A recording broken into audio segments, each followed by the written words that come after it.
Di video kali ini saya akan memberikan tutorial tentang cara merakit komputer sendiri. Jadi bagi teman-teman yang tertarik untuk mencoba merakit komputer sendiri, silakan bisa tonton video ini sampai selesai. Oke, kita langsung saja. Nah, tapi sebelum kita mulai merakit, saya jelaskan dulu perangkat apa saja yang harus kita sediakan untuk bisa merakit komputer sendiri. Nah, yang pertama perangkat ini namanya adalah mainboard atau motherboard. Fungsi dari perangkat ini adalah sebagai papan utama tempat tersambungnya seluruh perangkat komputer yang ada di dalam casing CPU. Di bagian belakang motherboard itu ada beberapa port, di mana nanti port ini yang akan kita gunakan untuk menghubungkan komputer dengan dengan jaringan komputer, jaringan LAN, ada yang masuk ke mouse, ada yang ke keyboard dan seterusnya, gitu ya. Nah, kemudian di dalam motherboard ini ada soket untuk prosesor, untuk menyimpan prosesor, kita simpan di sini. Ini slot untuk menyimpan RAM. Kemudian ini untuk slot kalau misalnya kita mau menambahkan perangkat ekspansi, misalnya LAN card tambahan, kemudian bisa juga VGA card tambahan dan seterusnya, gitu ya. Kemudian perangkat berikutnya adalah prosesor. Nah, ini adalah bentuk fisik dari prosesor, bentuknya sangat kecil dan ini merupakan otak dari sistem komputer. Jadi kecepatan dari sebuah komputer itu sangat ditentukan oleh benda kecil ini. Jadi bentuknya kotak seperti ini. Satuan kecepatan dari prosesor adalah hertz. Jadi kalau misalnya teman-teman ingin membuat atau merakit sebuah komputer, tentukan dulu yang pertama adalah teman-teman mau gunakan prosesor apa, kecepatannya mau berapa. Nah, maka nanti setelah teman-teman ketemu prosesornya, tinggal tentukan mainboardnya. Jadi pastikan teman-teman membeli mainboard yang sesuai dengan spek CPU yang prosesor yang kita gunakan. Karena masing-masing mainboard itu mempunyai soket yang berbeda-beda. Jadi carilah mainboard yang memang cocok untuk prosesor yang mau kita gunakan. Di salah satu sudut dari prosesor, nah ini ada tanda segitiga ini ya. Nah, ini adalah fungsinya untuk sebagai penanda ketika nanti kita memasangkan ke soket prosesor, kita harus luruskan dengan penanda yang ada di sini. Nah, ini kan ada tanda segitiganya ya. Di bagian dalam mainboardnya juga pasti akan ada tanda segitiga itu. Nah, fungsinya adalah sebagai penanda agar pemasangan prosesor ini tidak terbalik.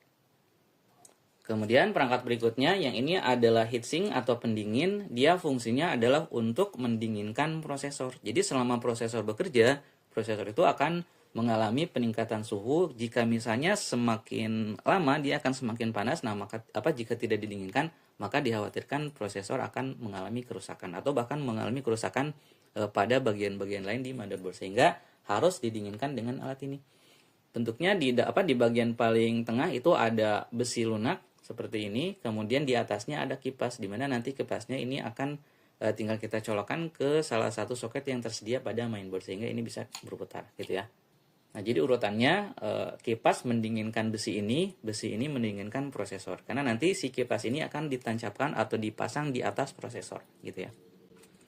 Kemudian perangkat berikutnya adalah RAM. Bentuk fisik dari RAM adalah seperti ini, mirip dengan sisir. Di bagian tengahnya ini tidak pas di tengah-tengah ya, ada cekungan seperti ini yang fungsinya adalah agar atau untuk mencegah pemasangan RAM ini terbalik. Nah, jadi si cekungan ini agak menjorok ke salah satu sisi. Jadi ketika kita pemasangannya terbalik, kalau misalnya pemasangan seperti ini kan si cekungannya jadi pindah ke kanan.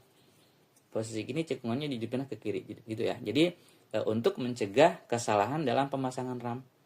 Nah, fungsi dari RAM ini adalah sebagai tempat penyimpanan sementara pada komputer. Jadi ketika kita misalnya mengetik sebuah dokumen, nah selama belum disimpan, belum di-save, maka si dokumen itu akan tersimpan pada RAM. Sehingga kalau misalnya komputernya mati, dinyalakan lagi, dia akan hilang datanya. Karena sifat penyimpanan dari RAM ini adalah sementara, gitu ya. Nah, kemudian satuan kecepatan dari RAM adalah byte, karena sekarang kapasitasnya sudah sangat tinggi, ini sudah mencapai gigabyte ya. Jadi teman-teman kalau membeli RAM pasti satuannya sudah mencapai gigabyte. Yang saya gunakan ini adalah satuannya 4 gigabyte ya.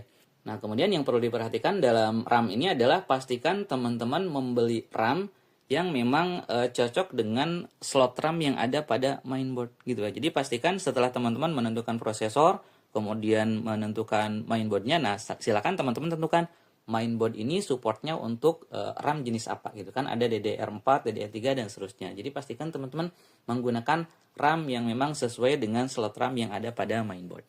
Nah, kemudian perangkat berikutnya yang ini namanya adalah hard disk. Fungsi hard disk adalah untuk menyimpan data secara permanen. Kalau tadi RAM dia menyimpan data secara temporer atau hanya sementara saja, kalau hard disk dia menyimpan datanya secara permanen. Jadi ketika kita mengetik sebuah dokumen, kemudian kita save, nah setelah dokumen itu di-save, maka dia akan berpindah datanya tersimpan ke hard disk. Sehingga ketika nanti komputernya dimatikan, dinyalakan lagi, maka si data masih akan tetap bisa kita buka karena sudah tersimpan pada hard disk gitu ya.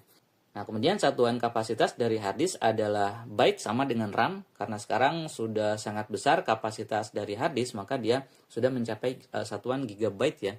Nah, kebetulan hard disk yang saya gunakan ini, kita lihat di sini kapasitasnya 500 GB ya. Kemudian tipe dari hard disk yang saya gunakan ini adalah hard disk SATA. Kita bisa lihat dari soket SATA yang ada di sini. Ini namanya soket SATA. Kemudian kalau yang ini untuk soket dayanya.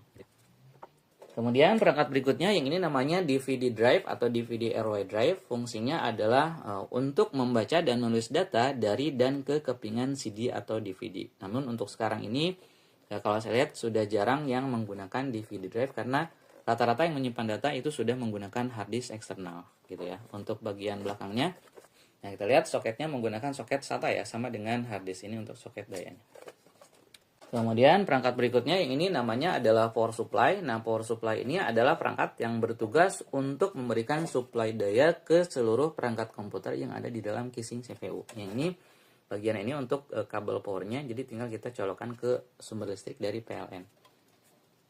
Nah, di bagian ujung yang satunya lagi kita bisa lihat berbagai macam kabel dan konektor yang nanti bisa kita pasang ada yang ke mainboard, ada yang ke hard disk, ada yang ke DVD drive dan seterusnya gitu ya.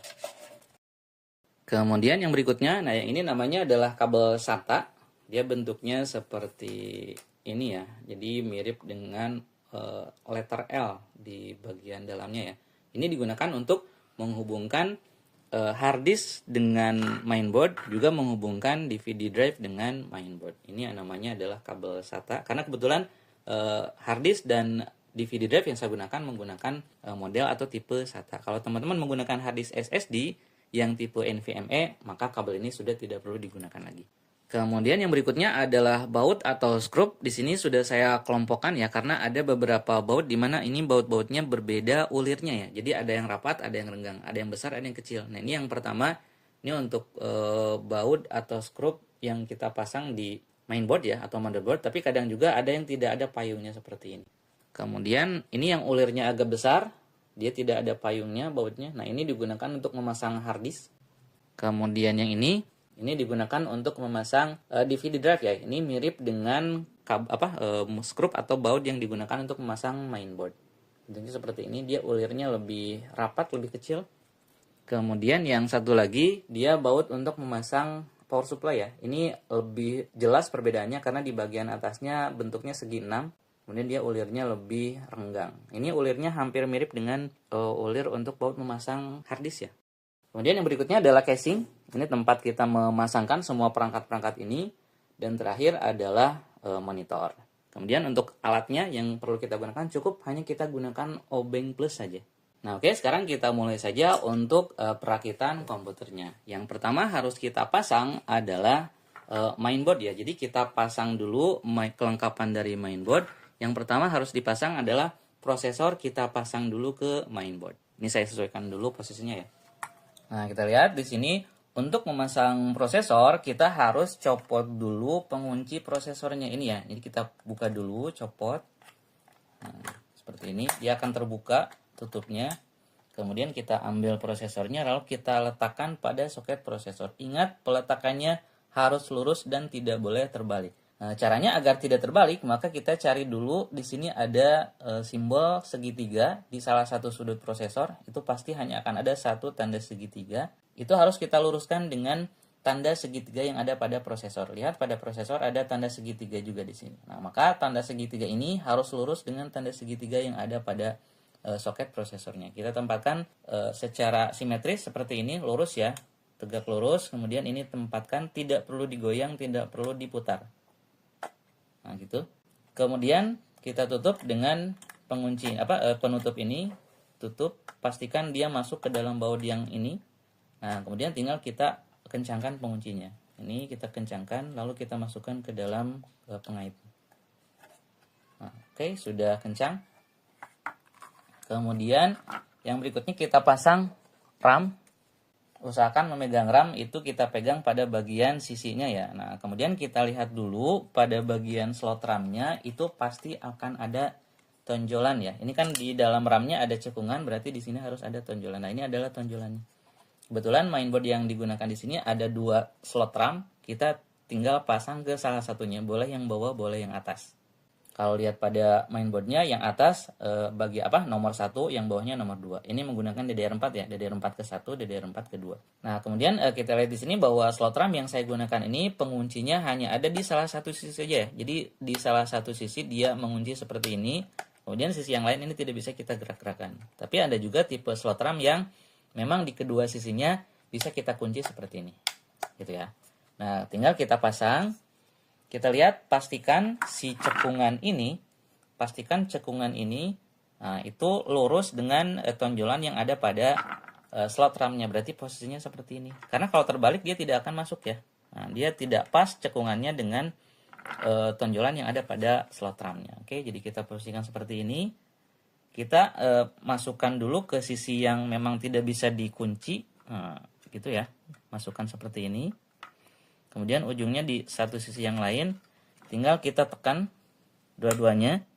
Nah, sampai di sini kita si penguncinya masuk ke pengait dari RAM yang ada di dalam atau cekungan yang ada di RAM di sebelah kanan.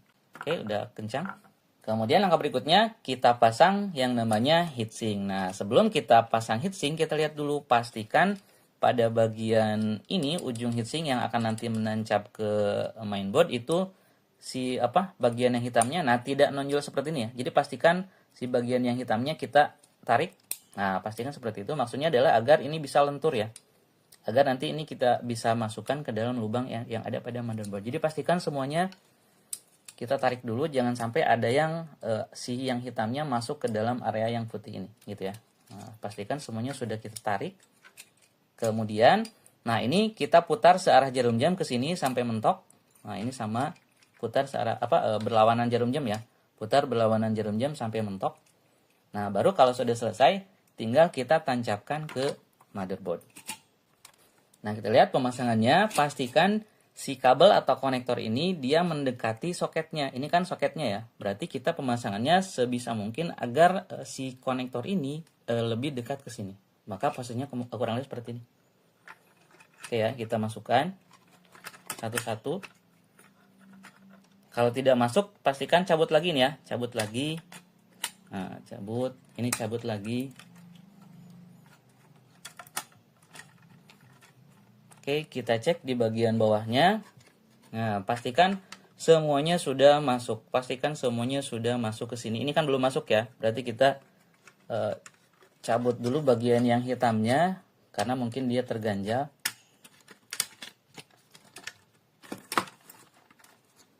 Nah, udah masuk.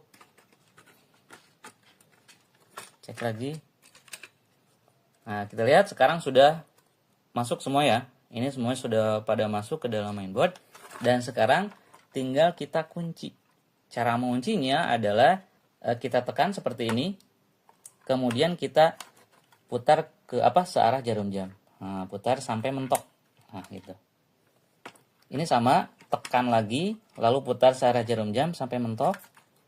Yang ini sama, tekan, putar searah jarum jam sampai mentok. Ini juga sama, satu lagi, tekan, lalu putar searah jarum jam sampai mentok. Kita cek. Nah, pastikan sekarang bagian-bagian yang hitamnya sudah menusuk ke area ke bagian yang putihnya. Nah, dimana ini artinya berarti sudah kencang. Kita coba cek. Saya angkat ininya saja berarti udah kencang ya. Kalau masih belum kencang, dia biasanya ada oblak gitu ya.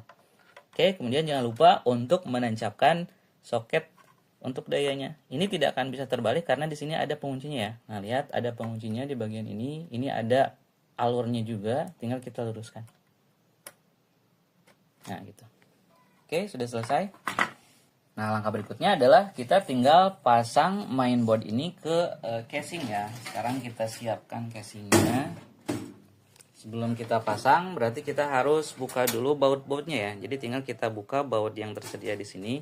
Kebetulan bautnya besar-besar, jadi kita bisa membuka bautnya dengan menggunakan tangan saja tanpa menggunakan obeng ya. Ini saya percepat. Oke, kemudian setelah bautnya terbuka, tinggal kita buka dulu penutup casingnya. Cara membukanya tinggal kita tekan seperti ini, lalu kita tarik. Nah, baru kita ambil. Terus yang satu lagi. Nah, ini sama, kita tekan, lalu kita tarik, lalu angkat. Nah, ini tampilan dari di bagian dalam casingnya. Saya posisikan dulu kameranya ya. Nah, oke, kita lihat di bagian dalamnya saya sudah pasangkan kertas, maksudnya adalah untuk mencegah takutnya ada beberapa bagian dari jalur PCB-nya yang terkena ke area casingnya. Jadi saya pasangkan kertas, tapi ini opsional ya. Kemudian si lubang bautnya sudah kelihatan. Kemudian langkah berikutnya tinggal kita pasang. Nah, cara memasangnya adalah patokannya bagian dari ini ya, bagian dari area belakang mainboard ini atau area belakang dari casing ini lurus dengan ini. Nah, ini kan bagian belakang dari casing ya. Nah, pastikan lubang-lubang ini itu lurus dengan area port yang ada pada mainboard gitu ya. Oke, kita coba tempatkan. Nah, seperti ini kita masukkan. Nah, ini kita luruskan ya. Pastikan posisinya lurus.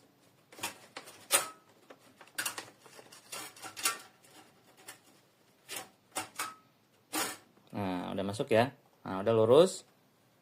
Kita simpan. Kemudian pastikan juga bahwa lubang-lubang bautnya lurus ya. Antara mainboard dengan lubang baut yang ada pada casing. Nah, pastikan lubang-lubang bautnya sudah lurus. Kalau sudah, tinggal kita pasang bautnya. Nah, kita gunakan baut yang ini ya. Nah, untuk pemasangan baut ini saya percepat. Oke, sekarang sudah selesai pemasangan baut pada bautnya. Jadi ini sudah kokoh pemasangannya. Kemudian langkah berikutnya kita pasang harddisk. Posisi casing kita berdirikan dulu seperti ini. Nah, untuk pemasangan harddisk itu lokasinya atau tempatnya ada di sini nih. Nah, ada di sini, di bagian ini. Nah, kita lihat ya. Nah, di bagian ini untuk memasang harddisk. Oke, kita coba pasang. Nah, kita lihat ini harddisknya. Posisi pemasangan harddisk itu stikernya ada di atas, kemudian area yang PCB-nya ada di bawah, gitu ya. Nah, ini posisinya seperti ini. Kemudian pastikan soket-soketnya mengarah ke area ini, bukan mengarah ke depan. Ini belakang ya, berarti kita mengarah ke belakang. Nah, seperti ini. Kita masukkan ke dalam slotnya.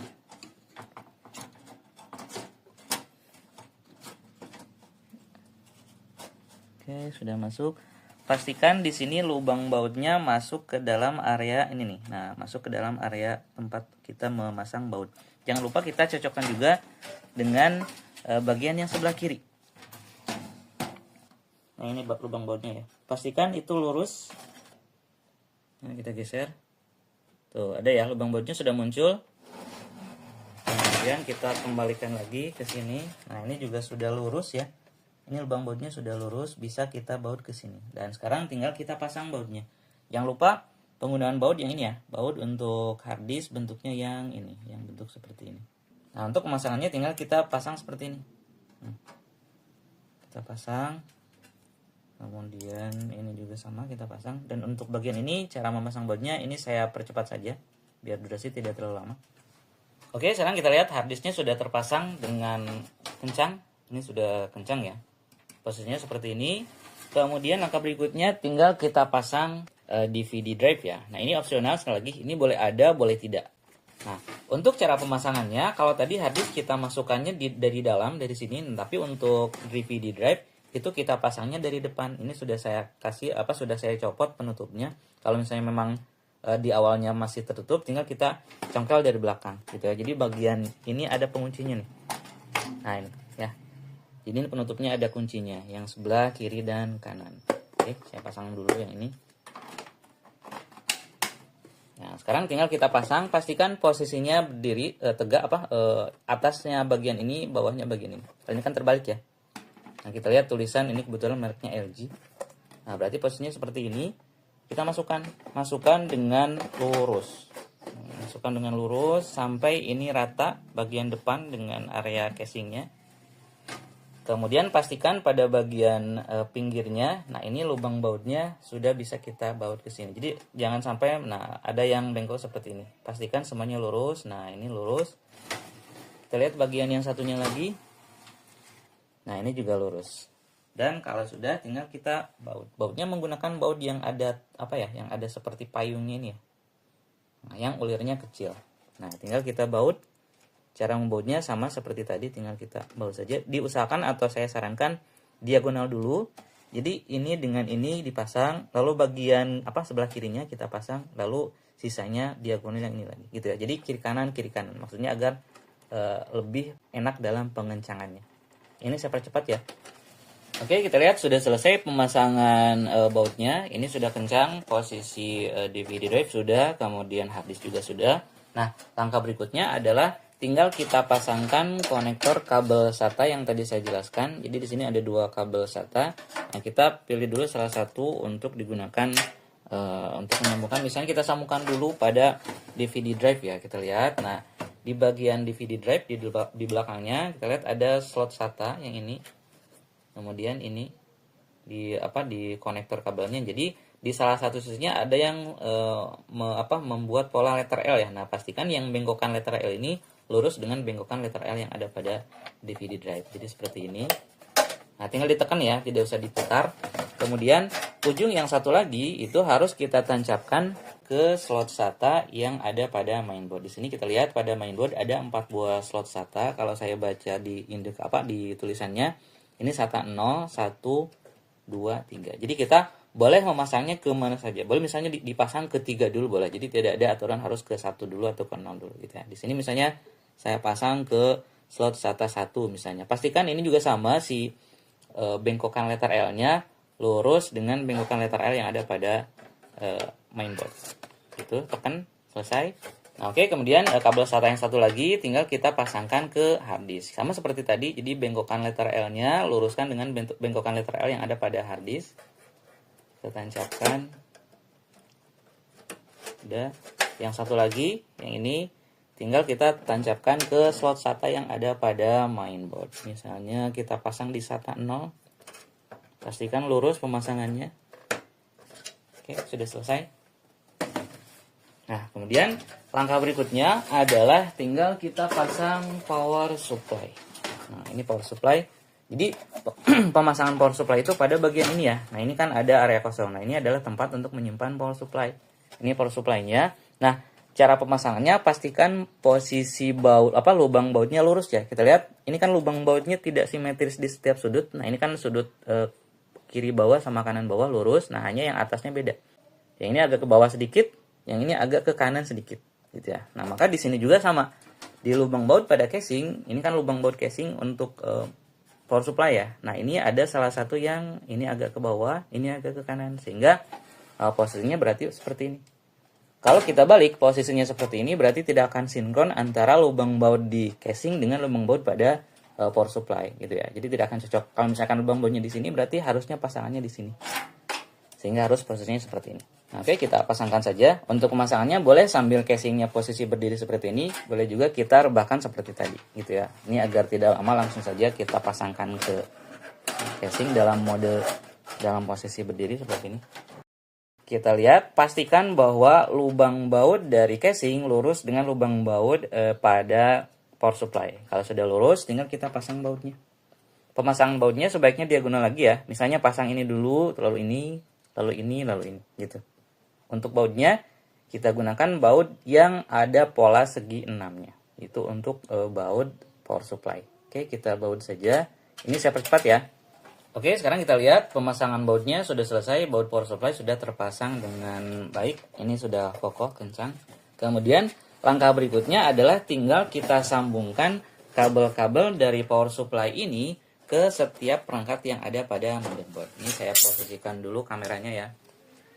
Nah, oke, kita lanjut pemasangan kabel-kabel power supply-nya. Kita mulai dulu dari yang paling besar ini. Nah, ini adalah konektor daya untuk memberikan suplai listrik ke motherboard. Kita pasangnya di ini ya. Nah, di soket yang sudah tersedia pada motherboard. Ini soket yang paling besar. Nah, tidak akan terbalik pemasangannya karena di sini kita lihat ada tanda penguncinya. Nah, di salah satu sisi itu ada penguncinya. Yang ini ya, ini penguncinya. Pastikan lurus dengan pengunci yang ada pada soket di motherboard. Jadi ada pasangannya di sini. Gitu ya. Oke, jadi penguncinya di sebelah sana. Kita pasang lurus.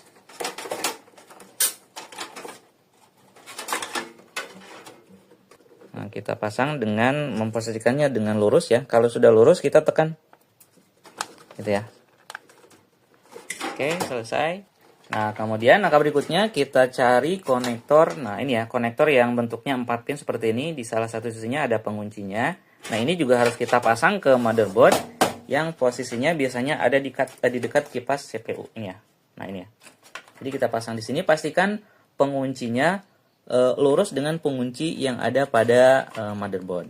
Tidak akan terbalik kok. Kalau misalnya terbalik, dia tidak akan bisa ditekan, tidak akan bisa terpasang. Tekan ya. Oke, selesai.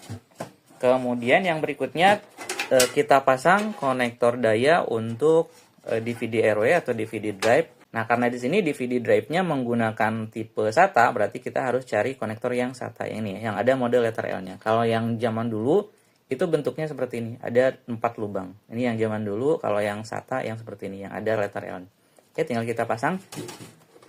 Kita pasang ke DVD drive. Di sini kebetulan karena posisinya sangat mepet, maka tidak bisa saya perlihatkan dengan jelas ya. Pokoknya intinya ini tinggal kita pasang ke soket daya yang ada pada DVD drive. Nah, oke, kita lihat sudah terpasang ya. Ini soket daya untuk DVD drive sudah terpasang. Yang ini. Kemudian terakhir adalah soket daya untuk memberikan suplai daya pada hard disk yang ini ya. Nah, sama kita cari soket dari power supply yang seperti ini. Nah, yang letter L. Ini kita pasang ke soket daya yang ada pada hard disk. Pastikan model letter L-nya, apa posisi letter L-nya cocok atau lurus dengan yang ada pada hard disk ya.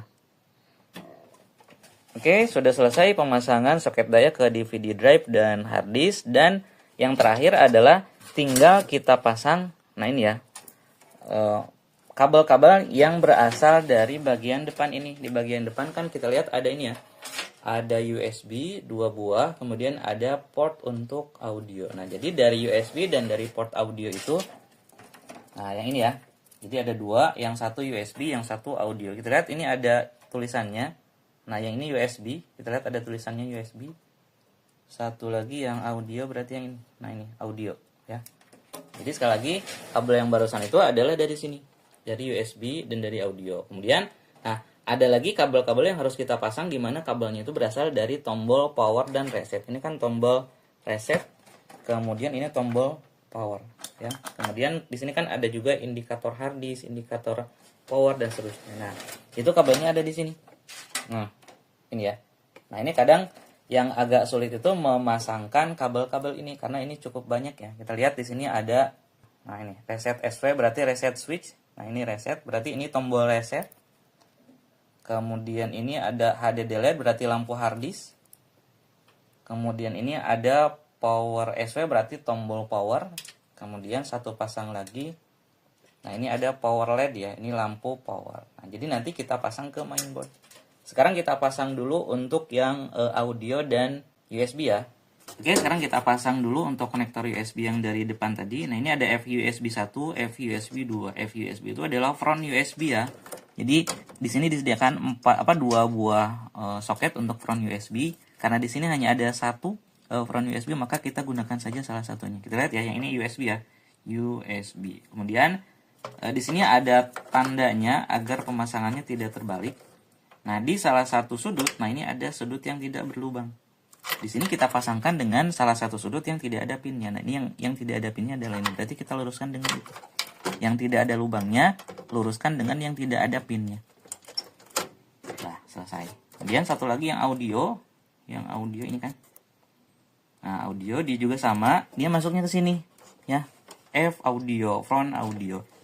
Ini tandanya adalah, nah salah satu lubang di pin kedua ini ada yang tidak berlubang, yang tertutup lubangnya. Di sini juga pada pinnya, pin kedua ini tidak ada kakinya. Nah, ini berarti luruskan dengan itu. Yang tidak ada lubangnya luruskan dengan yang tidak ada pinnya. Nah, selesai. Kemudian, nah yang berikutnya adalah yang untuk tombol-tombol dengan lampu ya. Nah, kita lihat dulu di sini tulisannya 1, Saya nggak tahu apakah teman-teman bisa kelihatan atau enggak ya. Jadi di sini yang paling ini yang sudut kiri atas P LED berarti power LED, yang ini PW berarti power switch ya. Kemudian yang ini HD plus HD min berarti lampu hard disk, yang ini reset. Jadi yang sudut kiri atas yang dua ini adalah power LED, jadi kita pasang power LED. Ini power LED ya. Nah, ini power LED. Kabelnya kalau LED tidak boleh terbalik, jadi kalau yang putih itu berarti negatif ya. Pokoknya intinya yang warna putih itu adalah negatif. Di sini ada tandanya, ada negatif, ada positif. Jadi power LED yang min dipasangkan dengan yang warna putih, yang ini. Sorry, kebalik ya. Yang putih yang ini ya. Nah, ini. Kemudian warna yang berwarnanya ini kan ada yang merah, ada yang hijau gitu ya.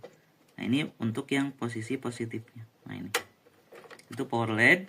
Di bawahnya di sini ada HD plus min ya. Ini HD itu berarti hard disk LED, lampu hard disk. Kita cari HDD LED-nya ini ya. Yang warna putihnya yang negatif. Berarti kita pasangkan lurus dengan yang negatifnya. Nah, kebetulan posisinya seperti ini. Ya. Itu. Kemudian berikutnya di kanan atas yang ini PW berarti power switch ya. Kita cari power switch. Power SW di sini.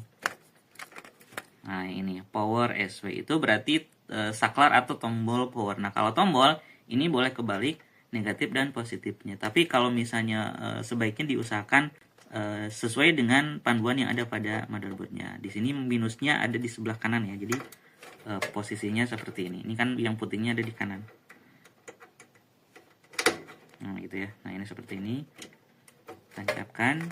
Satu lagi yang ini adalah reset, berarti tombol reset. Di sini reset plus, reset min. Berarti kita sesuaikan yang plusnya berarti yang berwarna, yang minnya berarti yang warna putih. Ini reset ya, reset S.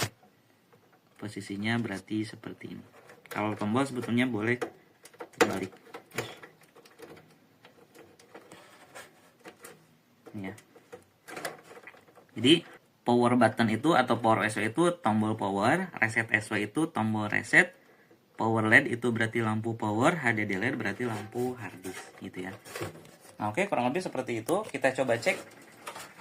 Mainboard sudah kita kasih daya dari power supply, kemudian daya yang satu lagi sudah yang persegi kecil. Kemudian soket daya ke hard disk sudah, soket daya ke DVD drive sudah, kabel SATA ke DVD drive dan hard disk sudah masuk ke mainboard yang ini. Kemudian soket audio sudah, soket USB sudah, kemudian tombol kontrol dan lampu kontrol sudah. Oke, jadi kurang lebih seperti itu. Langkah berikutnya adalah tinggal kita tinggal kita pasang penutup casingnya. Cara menutupnya, ini kan ada lubangnya ya. Nah, ini ada lubangnya, ini sama, ini juga sama, ini lubangnya sama. Nah, itu kita pasangkan dengan yang ada di sini. Nih, ada kan pengaitnya ya. Nah, di sini. Tinggal kita pasang, luruskan dulu. Nah, kalau sudah lurus, dia rata posisinya. Nah, tinggal kita tekan sambil kita geser ke sana. Tekan ke bawah sambil geser ke sana gitu. Oke, kalau udah tinggal kita baut. Ini kita pasang bautnya. Yang satu di sini, yang satu di sini. Kita balik satu lagi. Nah, ini yang sisi satu lagi sama seperti tadi, kita pasang penutupnya. Luruskan dulu. Pastikan pengaitnya sudah pada masuk. Ini posisinya seperti ini rata. Lalu kita tekan sambil kita geser ke sana ya. Tekan sambil geser ke sana. Oke, kalau sudah tinggal kita pasangkan baut-bautnya. Ini ya, 2. Ya, ini saya percepat. Nah, dan oke, sudah selesai kita melakukan perakitan komputernya dan sekarang tinggal kita lakukan pengujian apakah komputernya bisa nyala atau tidak. Ini saya siapkan dulu. Oke, sekarang kita coba pasang ya. Kita pasang kelengkapannya. Ini untuk mouse masuk ke port USB.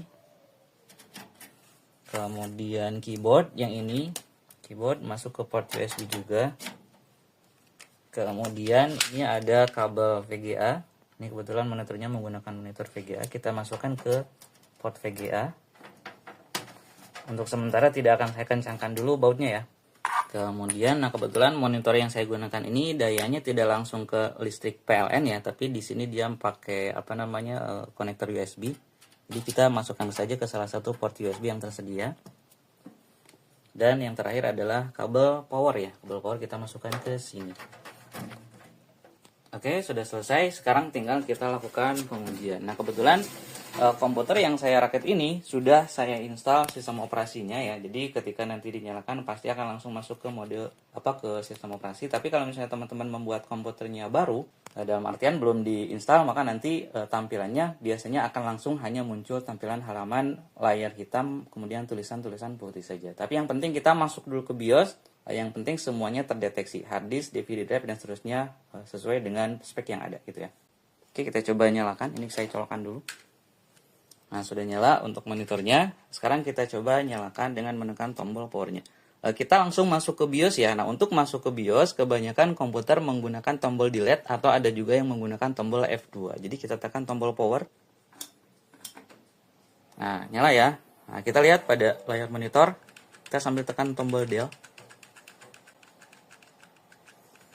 Nah, kita terus tekan tombol del. Nah, oke, kelihatan ya, sudah muncul tampilannya. Kita enter saja. Nah, kita lihat ini adalah tampilan dari halaman BIOS-nya. Jadi untuk setiap komputer, halaman BIOS-nya akan berbeda-beda tergantung dari motherboard yang teman-teman gunakan. Kita coba masuk dulu ke menu BIOS, ke peripheral ya, kemudian masuk ke SATA ya. Jadi kita akan ngecek apakah hard disk-nya sudah terdeteksi atau belum. Nah, lihat. Tadi hard disk saya pasang di SATA 0, sudah terdeteksi. Ini 500 GB.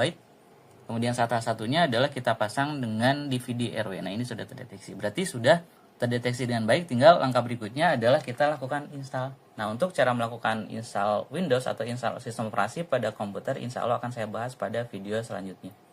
Oke, saya rasa cukup untuk pembahasan kali ini. Semoga bermanfaat dan selamat mencoba. Terima kasih.